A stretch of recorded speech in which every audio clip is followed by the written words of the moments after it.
പത്തനംതിട്ടയിൽ നിന്നുള്ള പീഡന കേസ് കഴിഞ്ഞ 2 ദിവസങ്ങളിലായി പുറത്തുവരുന്ന വാർത്ത സത്യത്തിൽ കേരളത്തിന്റെ മനസാക്ഷിയെ മുഴുവൻ ഞെട്ടിക്കുകയാണ്.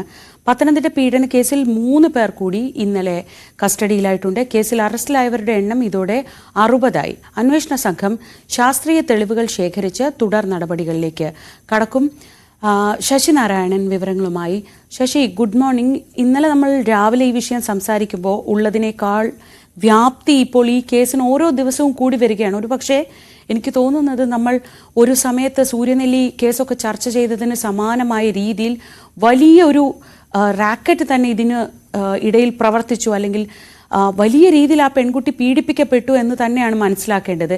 ഈ ഇന്നലെ അറസ്റ്റിലായ സുബിനാണ് ഇതിനൊക്കെ തുടങ്ങി വെച്ചത്, അല്ലെങ്കിൽ ഇതിൻ്റെയൊക്കെ തുടക്കം അവിടെയായിരുന്നു എന്നാണോ പോലീസ് പറയുന്നത്? എന്താണ് ഈ കേസിൽ ഇന്ന് എന്തൊക്കെയാണ് നമ്മൾ പ്രതീക്ഷിക്കുന്നത്?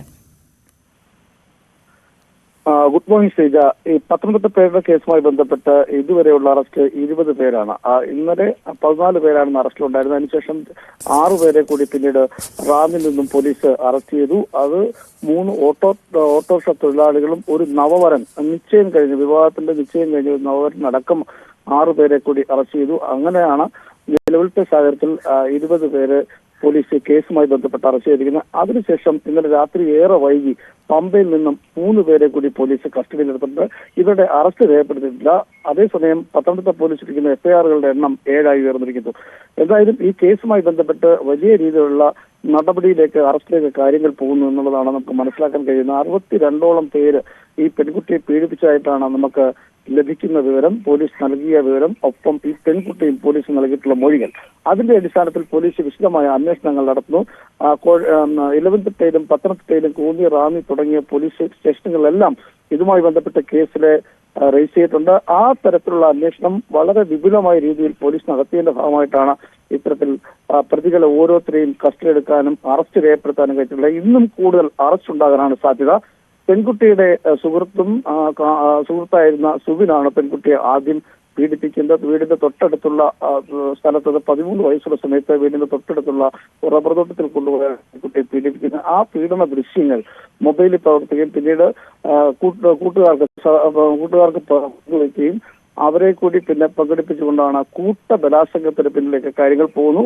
പിന്നെ അതിന്റെ അടിസ്ഥാനത്തിൽ ഈ ദൃശ്യങ്ങൾ വെച്ചുകൊണ്ട് തന്നെ തുടർന്നും 16 വയസ്സിലാണ് പിന്നീട് പീഡനം തുടങ്ങുന്നത്. അങ്ങനെ ഓരോ കാലഘട്ടത്തിലും, അതായത് 18 വയസ്സ് പൂർത്തിയാകുന്ന 5 വർഷത്തിനിടയിൽ ഈ പെൺകുട്ടി ക്രൂരമായ പീഡനത്തിന് ഇരയായിട്ടുണ്ട് എന്നുള്ളതാണ് ഞെട്ടിക്കുന്ന വെളിപ്പെടുത്തലുകൾ കഴിഞ്ഞ ദിവസങ്ങൾ മുതൽ പുറത്തു വരുന്നത്.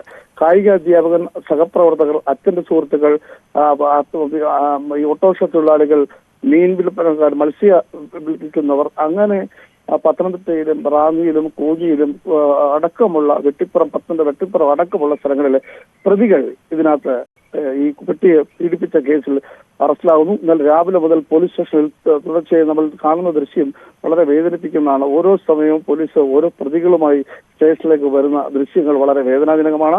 എന്തായാലും പ്രായം കുറഞ്ഞ പ്രതികളാണ് പലപ്പോഴും ഉള്ളത്. അതായത് 21 വയസ്സും 20 വയസ്സ് മുതൽ 35 വയസ്സ് വരെയുള്ള ആളുകൾ ഇത്തരത്തിൽ ഈ കേസുമായി ബന്ധപ്പെട്ട് ഈ പ്രതിയായി വരുന്നു എന്നുള്ളത് നമുക്ക് മനസ്സിലാക്കാൻ കഴിയുന്നത്. പോലീസ് കൂടുതൽ ഈ കേസുമായി ബന്ധപ്പെട്ട് വളരെ മുന്നോട്ട് പോവുകയാണ്. സജീവമായ ഒരു അന്വേഷണം പോലീസ് നടത്തുന്നു. ഇതിനിടയിൽ വനിതാ കമ്മീഷൻ കൂടെ സ്വമേധയാ കേസെടുത്തിട്ടുണ്ട്. ഈ കേസിന് റിപ്പോർട്ട് ജില്ലാ പോലീസ് മേധാവിയോട് ആവശ്യപ്പെട്ടിട്ടുണ്ട്. ഏതായാലും ഈ വരും ദിവസങ്ങളിൽ ഈ കേസുമായി ബന്ധപ്പെട്ട് വലിയ അറസ്റ്റുകൾ ഉണ്ടാവും. ഇപ്പം 20 പേരെയാണ് ഈ കേസുമായി ബന്ധപ്പെട്ട് പോലീസ് അറസ്റ്റ് ചെയ്തിട്ടുള്ളത്. ഈ കേസുമായി ബന്ധപ്പെട്ട് FIRകളുടെ എണ്ണം 8ആയി ഉയർന്നിരിക്കുന്നു. ഉന്നത ഉദ്യോഗസ്ഥർക്ക് ഈ കേസ് നിരീക്ഷിക്കുന്നുണ്ട്. വരും ദിവസങ്ങളിൽ ഇനിയും കൂടുതൽ പ്രതികൾ അറസ്റ്റിലാവാൻ സാധ്യതയുണ്ട്. 64ഓളം പേരാണ് ഈ പെൺകുട്ടിയെ പീഡിപ്പിച്ച കേസിലുള്ളത്. അത് പീഡനം എന്ന് പറയുമ്പോൾ തന്നെ അത് ബലാത്സംഗം ഉൾപ്പെടെയാണ്. ശശി, എൻ്റെ ഒരു സംശയം, ഈ പ്രധാനമായും ഈ പെൺകുട്ടിയുടെ അച്ഛൻ്റെ ഫോൺ നമ്പറാണ് ഇതിലൊരു നിർണായകമായത്. അതിൽ നിന്നാണ് പല പ്രധാനപ്പെട്ട തെളിവുകളും കിട്ടിയത്. ഈ കുട്ടി തന്നെ അതിൽ പലരുടെയും നമ്പറുകൾ സേവ് ചെയ്തിരുന്നു. പക്ഷെ കുടുംബത്തിന് ഇതുമായി ബന്ധപ്പെട്ട് ഒരു വിവരവും ഈ 5 വർഷത്തിനിടയ്ക്ക് അവർക്ക് അങ്ങനെ ഒരു തരത്തിൽ ഉള്ള സംശയമോ ഒരു തരത്തിലുള്ള വിവരമോ ലഭിച്ചില്ല എന്ന് പറയുന്നത് അല്പം ദുരൂഹമായി തോന്നുന്നില്ലേ?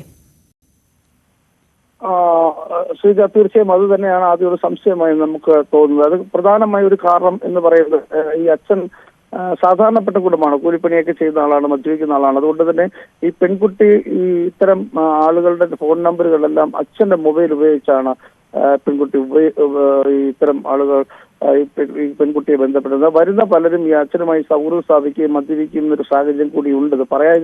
അത്തരത്തിൽ കൂടെ വന്ന് വീടുകളിൽ വരികയും മദ്യപിക്കുന്ന ഒരു സാഹചര്യം കൂടി ഉണ്ടായിട്ട് ആ സാഹചര്യങ്ങളിലെല്ലാം ഇവർ മുതലെടുത്തു എന്നുള്ളതാണ് നമുക്ക് മനസ്സിലാക്കാൻ കഴിയുന്നത്.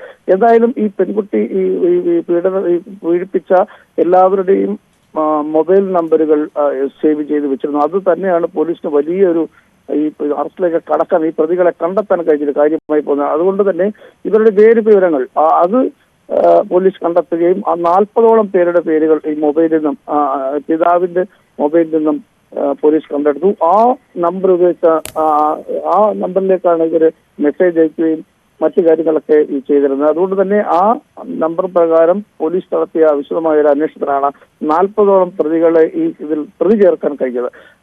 ഒപ്പം പെൺകുട്ടി ഈ വിവരങ്ങളെല്ലാം ഡയറിയിൽ എഴുതി വെച്ചിരുന്നു. ആ ഡയറിയും അന്വേഷണ സംഘത്തിൽ പെൺകുട്ടി സമർപ്പിച്ചിട്ടുണ്ട്. അങ്ങനെ 2 വർഷത്തോളം നടന്ന 4 വർഷത്തിനിടയിൽ നടന്ന പീഡന വിവരങ്ങളും പ്രതികളുടെ പേരുകളും എല്ലാം കൃത്യമായി എഴുതി വെച്ചു എന്നുള്ളതാണ് നമ്മളെ അത്ഭുതപ്പെടുത്തുന്ന കാര്യമാണ്. അതുകൊണ്ട് തന്നെയാണ് ഈ പ്രതികളിലേക്ക് പോലീസിന് പെട്ടെന്ന് എത്താൻ കഴിയുന്നത്.